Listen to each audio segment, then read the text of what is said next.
I certainly hope that employers or team leaders or bosses will understand their employees and allow them to take the necessary leave. My workplace, I know they would have been supportive.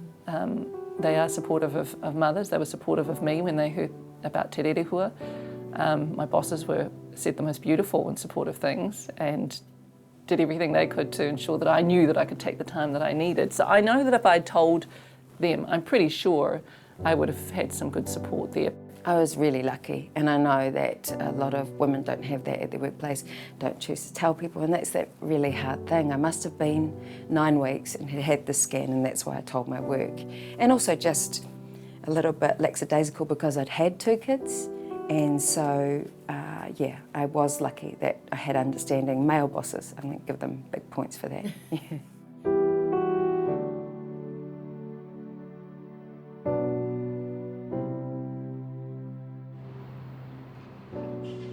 One in every 4 New Zealand women have had a miscarriage, with over 20,000 miscarriages occurring each year in our country.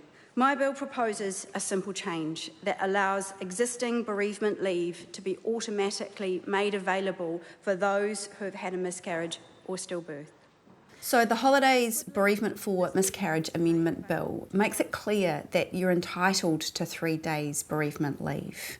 So currently under the Holidays Act, if you have the death of a child, you're entitled to it. But it was unclear whether a miscarriage qualified under that. Unfortunately, I had a miscarriage a couple of years ago, and it was a real shock. I hadn't really thought about miscarriage before, hadn't really been on my radar, and I was quite surprised by the level of grief and also, I guess, by the physical process too, because the way people describe it make you think it's not going to be quite as harrowing as it can be. So I was kind of going through and researching my leave entitlements to see how I was going to manage having a few days off work. And my workplace was actually really great, but as I was going through and looking at these entitlements, I just realised that there was no clear provision for bereavement leave around pregnancy loss. So I got in touch with one of my local MPs, Labour MP Claire Curran in Dunedin. I wrote her a letter and went and had a chat to her, and she was really encouraging. So Claire gave it to me. I developed the bill and talked to Catherine, and pretty much that's the beginning of where it happened. I commend this going to Select Committee because as a woman, as a mother that has had a miscarriage, I am also a business owner. Across the House, men and women were supportive of this bill in terms of getting it to the next stage.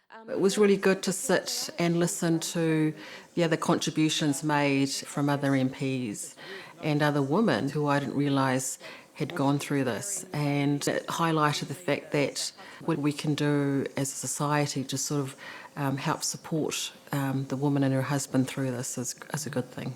The outpouring from the general public was what really made me realise that this was a big issue, that there was a lot of stuff that we weren't talking about that we probably needed to talk about a lot more. It's a process of hiding the hidden incidents. And while we are hiding what is happening and what we are going through, it's not just the family. Your colleagues don't know either. And culturally, we don't share with our managers or colleagues. So it can make it more difficult for you, either as a mom or as a dad, to take leave and explain what happened and why you're not going to the work. I had to use sick leave to cover my surgery and my recovery from surgery. It's not something that you particularly want to use annual leave for, but there was no leave available, and Cam didn't have any sort of recognised leave. He had to take annual leave as well to support me. My boss was actually really amazing. She was really fantastic, and she totally would have allowed me the time off and time and space to have it had I wanted it, but and that's everyone's different in the way they deal with things too, and I think for some people getting on and keeping busy is one, whether it's the right one or not, is one kind of coping mechanism. 仕事普通にしてて、仕事をしてる瞬間は忘れられるから逆に仕事をしてる方が良かったけど、移動中とかにやっぱり勝手に涙が出たり、悲しさは常にあった。でも誰にも、社長にだけ言った。彼は休んでいいよ、好きなだけ休みなって言ってくれたけど、私は、休んでいるというずっと悲しいし、仕事をしようと思った。Society is not quite kind to the father either, because they expect the mom to grieve and go through all of the hold the process and do the job. So you are the father, you're the man, and you're not kind of allowed to grieve. You're not. You don't have any right to spend time with your family and. As if you're not part of it. Yeah. My work was really, really good.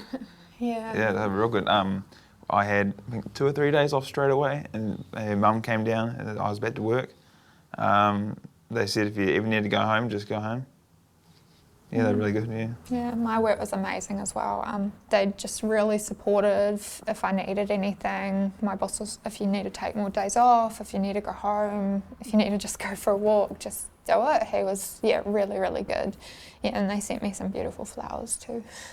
Beyond this bill, my biggest hope is that we can start supporting people a little bit more when they go through experiences like this. I've heard many stories of women being afraid to ask their employer or not knowing what the answer would be. So I think if you know you have the right to take that leave, hopefully that encourages more women to make sure that they take it as an entitlement.